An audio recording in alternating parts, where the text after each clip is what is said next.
Hi, ako nga ba pala si Jonas. Tamad ako pero may pangarap ako sa buhay. Kaya tara, samahan niyo ako. Kung sa may pagkakakitaan ay dun tayo. Ngayong araw nga mga kaime, may duty na naman tayo dito sa Kalmada Catering Service. Ito nga pala ang buhay cater bilang stylist at waiter. Sa totoo lang mga kaime, isang mahirap na trabaho ang catering. Dahil nga sa kadahilan mga kaime, gigising ka ng maaga tapos uuwi ka naman ng gabi. Halos 24 hours nga ang trabaho. Ay teka nga lang ang dami ko ng satsat at nandito na nga tayo sa venue at binababa na nga namin yung mga gamit dyan. Dalawa lang kami ni Tita Donna ang duty for to this video dahil nga sa setup lang to mga kaime. Table and chairs lang ito mga kaime at saka backdrop.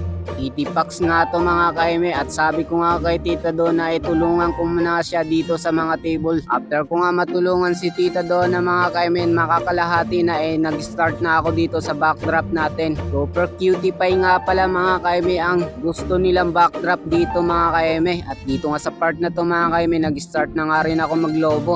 After ko nga maglobo mga kaime, dito ay kinabit ko na yung logo sa backdrop natin. Sobrang tuwa ako nga dito mga kaime sa backdrop ko mga kaime dahil ito nga ang ginawa nilang photo booth. Actually nga mga kaime, may photo booth nga sila sa labas. So tara nga, dali nga natin to sa natapos na natin ang ating setup. Let's go!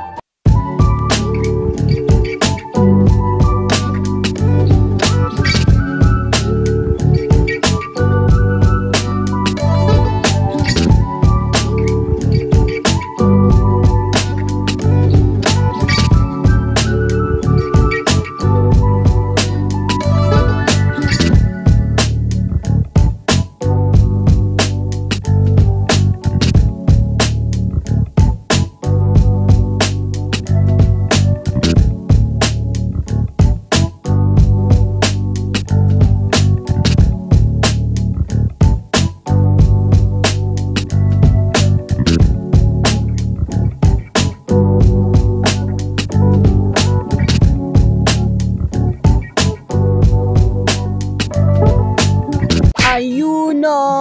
Ngayong araw nga lang naman tayo naka-duty dito sa Kalmada Catering Service mga kaime dahil nga sa nahihirapan din sila makakuha ng client dahil nga ang dami nakikipagpaligsahan na pababaan ng presyo. Hindi ko nga alam mga kaime kung paano sila kumikita sa 20k na 80 packs. May nakikita pa nga ako mga kaime na 100 packs ay 30k lang. O siya, balik nga tayo dito mga kaime at dito nga sa labas mga kaime may ukay-ukay nga dito. Ang ukay-ukay nga nila dito mga kaime piso lang. At ang pinaka the best nga dyan mga kaime silip lang, may paprika pang soft drinks.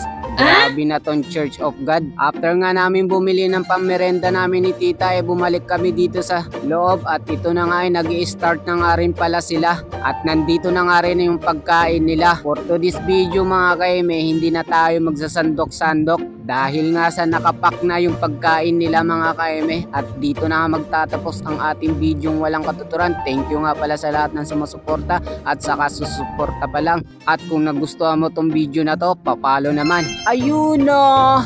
Bye-bye!